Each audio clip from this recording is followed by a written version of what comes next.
Hey there, I'm Zach. And I'm Jesse. And we run Seedfield Realty.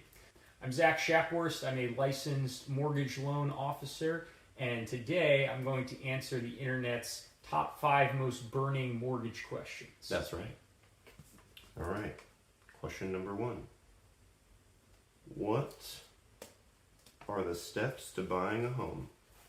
So the steps to buying a home, if you do not have several $100,000 in the bank to buy a house cash, the first step is reaching out to a mortgage professional and getting pre-qualified, figuring out what you're able to buy.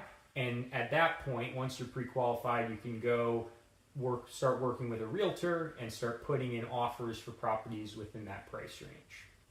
Cool. Number 2, what is the difference between rent and a mortgage? So the big difference in rent and a mortgage is with a mortgage, you're paying yourself back each payment you make.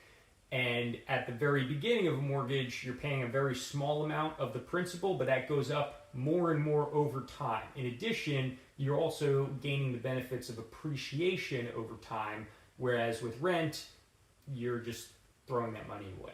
I'll tell you a fun fact. Everyone's rent is someone else's mortgage plus tax to live on top. Yeah. Number 3. How much money do I need to buy a home? So it really depends. I would say in general, 6 to 7% of the purchase price that you're approved for is the number. However, there are programs out there with 0% down, programs out there. There's one I just came across recently where you can pay $100 down payment for certain professions. So it really depends until you reach out to a mortgage loan officer and tell them really all the details of your profession, your military history, where you want to live, things like that, your credit score. You can't say for sure, but in general, 6 to 7% of the purchase price. All right, number 4. Should I wait for rates to drop?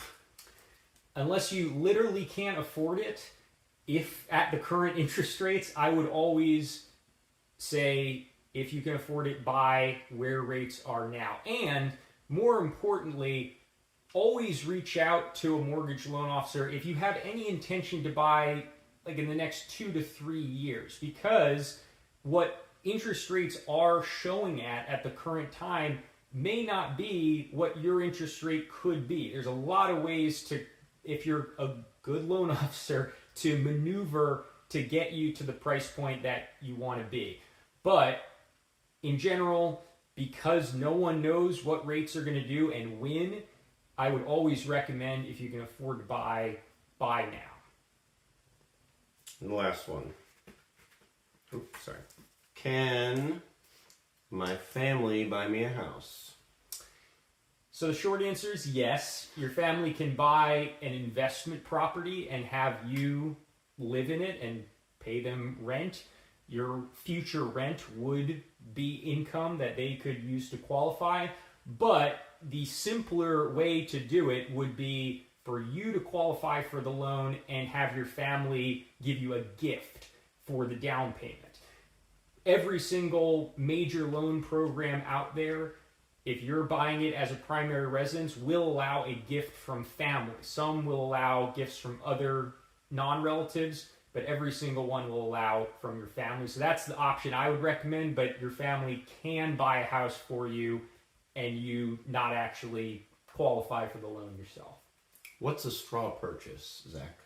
A straw purchase is when essentially someone qualifies for a loan and then doesn't ever actually live in the property, and someone else is actually living in the property and they were intending to do that all along.